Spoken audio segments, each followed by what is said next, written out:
Hello friends, welcome to exam success funda. Friends, आज की class में हम राम सिंह यादव बुक का सेट पेपर 7 देखेंगे। तो आइए आज की क्लास शुरू करते हैं। आज का पहला प्रश्न है, संयुक्त राष्ट्र दिवस कब मनाया जाता है? ऑप्शंस हैं 30 अक्टूबर, 2 अक्टूबर, 24 अक्टूबर या फिर 14 अक्टूबर। तो संयुक्त राष्ट्र दिवस कब मनाया जाता है? 24 अक्टूबर को। 2 अक्टूबर को क्या मनाया जाता है? 2 अक्टूबर को गांधी जयंती। अगला प्रश्न है, राज्यसभा की बैठक को कौन संबोधित करता है? ऑप्शंस हैं प्रधानमंत्री, राष्ट्रपति, उपराष्ट्रपति या फिर अध्यक्ष। तो राज्यसभा की बैठक को कौन संबोधित करता है? उपराष्ट्रपति संबोधित करता है। अगला प्रश्न है, कथकली किस राज्य से संबंधित है? कर्नाटक से, आंध्र प्रदेश से, केरल से या फिर तमिलनाडु से। तो कथकली किस राज्य से संबंधित है? केरल से। कथकली केरल का नृत्य है। और कर्नाटक का नृत्य क्या है? कर्नाटक का नृत्य है पच्छिगान, यक्षगान। यक्षगान है कर्नाटक का। आंध्र प्रदेश का कुचिपुड़ी। तमिलनाडु का भरतनाट्यम। अगला प्रश्न है, पश्चिमी तट पर सबसे बड़ा प्राकृतिक बंदरगाह कौन सा है? मुंबई, विशाखापट्टनम, कोच्चि या फिर पोरबंदर। तो पश्चिमी तट पर सबसे बड़ा प्राकृतिक बंदरगाह कौन है? इसका ऑप्शन सही होगा मुंबई।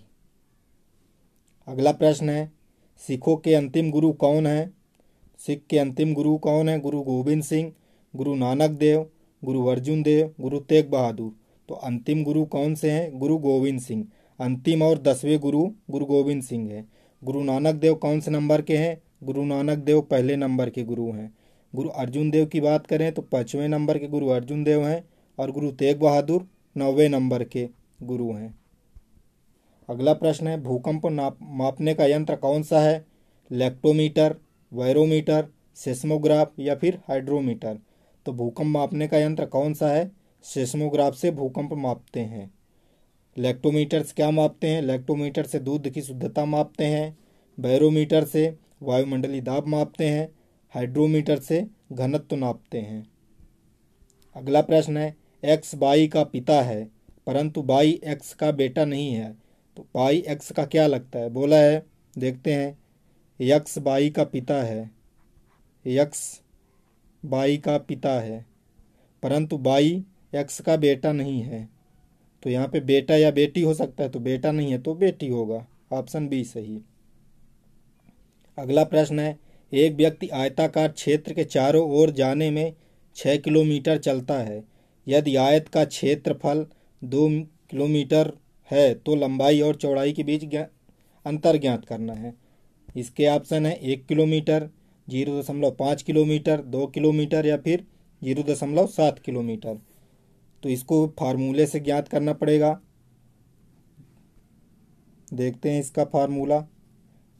इसे एक व्यक्ति आयताकार क्षेत्र के चारों ओर जाने में 6 किलोमीटर चलता है, यानी आयत का परिमाप लगाना पड़ेगा। 2a + b से निकाल लेंगे और आयत का क्षेत्रफल a + b, इस फार्मूले से आप निकालेंगे तो इसका आंसर आएगा 1 किलोमीटर। अगला प्रश्न है, निम्नलिखित श्रेणी का अगला पद ज्ञात करना है। 4, 10, 22, 46। इसके आगे क्या आएगा? ऑप्शन हैं इसके 56, 66, 76 या फिर 94। तो देखते हैं क्या किया है। 4 दूनी 8, 2 10, पहले 2 गुना करके 2 जोड़ा है। 10 दूनी 20 धन 2, 22 दूनी 44 + 2 46, 46 दूनी 92 + 2 यानी 94। ऑप्शन डी सही होगा। अगला प्रश्न है, दिए गए विकल्पों में से संबंधित शब्द का चयन करना है। हमें सूर्य से प्रकाश मिलता है तो ऊष्मा किससे मिलती है? बिजली से, चंद्रमा से, अग्नि से या फिर तारा से। तो ऊष्मा किससे मिलती है? अग्नि से ऊष्मा मिलती है। ऑप्शन सी सही होगा। अगला प्रश्न है, भौतिक विज्ञान से, बल की एसआई इकाई क्या है? हार्स पावर, केल्विन, जूल या फिर न्यूटन। तो बल की एसआई इकाई क्या होती है? न्यूटन होती है। ऑप्शन डी सही। अगला प्रश्न है, कोई वस्तु तब तक स्थिर रहती है जब तक उस पर कोई बाहरी दबाव नहीं डाला जाए, किसने कहा था? आइंस्टाइन ने कहा था, न्यूटन ने कहा था, आर्किमिडीज ने कहा था, इनमें से कोई नहीं। तो कोई वस्तु तब तक स्थिर रहती है जब तक उस पर कोई बाहरी दबाव न डाला जाए। तो यह किसका कथन है? यह न्यूटन का कथन है। अगला प्रश्न है, घरों में विद्युत धारा कितने वोल्ट की होती है? 200 वोल्ट की, 220 वोल्ट की, 300 वोल्ट की या 440 वोल्ट की? तो घरों में विद्युत धारा कितने वोल्ट की होती है? 220 वोल्ट। ऑप्शन बी सही। अगला प्रश्न है, यदि दो आवेशित कणों के बीच की दूरी को आधी कर दी जाए तो उनके बीच लगने वाला बल होगा। यदि दो आवेशित कणों के बीच की दूरी आधी कर दी जाए तो उनके बीच लगने वाला बल कैसा होगा? 1/4 होगा, 2 गुना होगा, आधी होगी या फिर 4 गुना होगा? तो इसका सही ऑप्शन होगा क्या? ऑप्शन बी सही, आधी होगी। अगला प्रश्न है, घड़ी साज का शीशा, घड़ी में जो शीशा लगा होता है वो किस लेंस का होता है? उत्तल लेंस का, समतल उत्तल लेंस का, समतल अवतल लेंस का, अवतल लेंस का? तो घड़ी का शीशा कौन सा लेंस होता है? इसका सही ऑप्शन है समतल अवतल लेंस। अगला प्रश्न है, हाइग्रोमीटर से मापा जाता है ताप के अनुसार भाप का फैलाव, हवा में ऑक्सीजन की प्रतिशतता, हवा का घनत्व, हवा में भाप की प्रतिशतता। तो हाइग्रोमीटर से क्या मापा जाता है?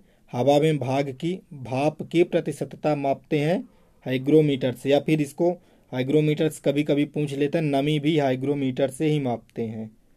और घनत्व किससे मापते हैं? घनत्व हाइड्रोमीटर से मापते हैं। अगला प्रश्न है, चर्म कैंसर के लिए सूर्य की किरणों का कौन सा साधक उत्तरदायी है?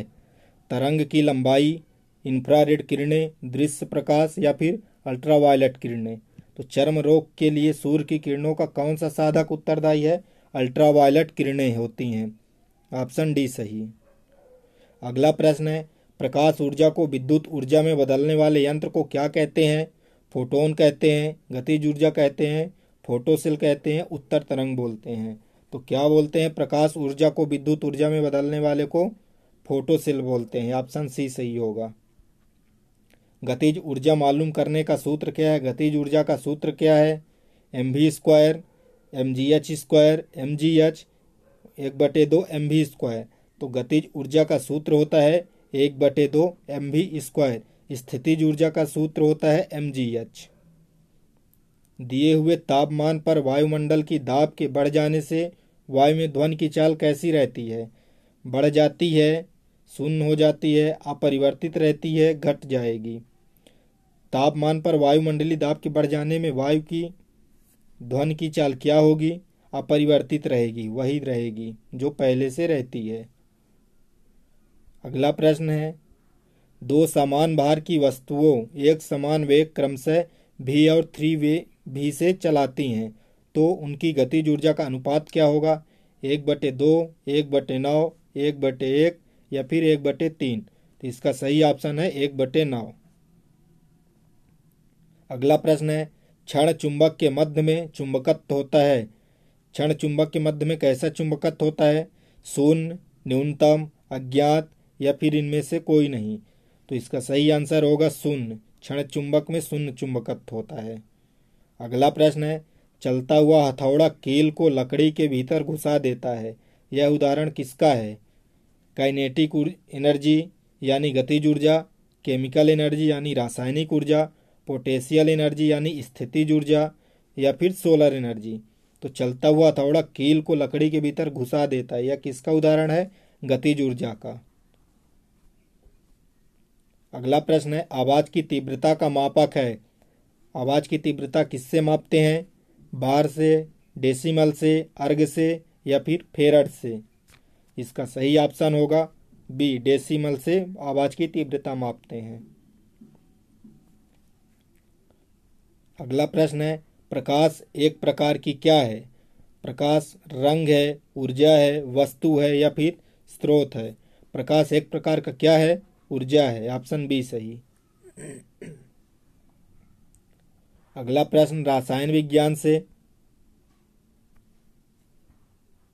गैसों का समान आयतन, समान तापमान और समान दाब पर समान कणों की संख्या दर्शाता है। यह किसका नियम है? आयतन का पार्शल नियम, चार्ल्स का नियम, आदर्श गैस समीकरण या फिर पूर्ण गैस नियम। गैसों का समान आयतन, समान तापमान और समान दाब पर समान कणों की संख्या दर्शाता है। यह किसका कथन है? आदर्श गैस समीकरण का यह फार्मूला है। अगला प्रश्न है, निम्न में से कौन सा तत्व नहीं है?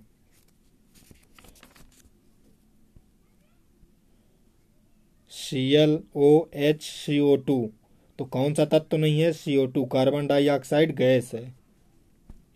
अगला प्रश्न, समान रसाकर्षण दाब मिश्रण कहलाता है आइसोटोनिक, सामान्य, हाइपोटोनिक या फिर हाइपरटोनिक। इसका सही ऑप्शन होगा आइसोटोनिक। अगला प्रश्न है, ऑक्सीजन परमाणु का परमाणु भार 16 परमाणु संख्या है, उसमें 8 इलेक्ट्रॉन और कितने प्रोटॉन और न्यूट्रॉन होते हैं? इसका सही ऑप्शन होगा 8 प्रोटॉन और 8 न्यूट्रॉन। ऑक्सीजन परमाणु का परमाणु भार 16 परमाणु संख्या है, तो उसमें 8 इलेक्ट्रॉन, 8 प्रोटॉन और 8 न्यूट्रॉन होंगे। अगला प्रश्न, मिनरल ऑयल क्या है? द्रव पैराफिन, केरोसिन, पेट्रोलियम, गैसोलीन। तो मिनरल ऑयल किसे बोलते हैं? पेट्रोलियम को। ऑप्शन सी सही। अगला प्रश्न है, जिंक ब्लेंदु का सूत्र, या फिर यहाँ कभी कभी जिंक ब्लेंदु नहीं, जिंक ब्लेड भी आता है, वैसे सही होता है जिंक ब्लेड। तो जिंक ब्लेड का फार्मूला क्या होता है? ZnCO3, ZnSO4, ZnS, ZnO। तो इसका सही फार्मूला है जिंक ब्लेड का ZnS। अगला प्रश्न, हाइड्रेटेड एल्यूमिनिया को एनहाइड्राइज एल्यूमिना में बदलने की प्रक्रिया को क्या कहते हैं? ड्रेसिंग, कैल्सिलेशंस, रोस्टिंग या फिर स्मेल्टिंग। इसका सही ऑप्शन होगा रोस्टिंग। ऑप्शन सी सही। हाइड्रोजन का उपयोग किस बीमारी की दवा में बनाने में किया जाता है?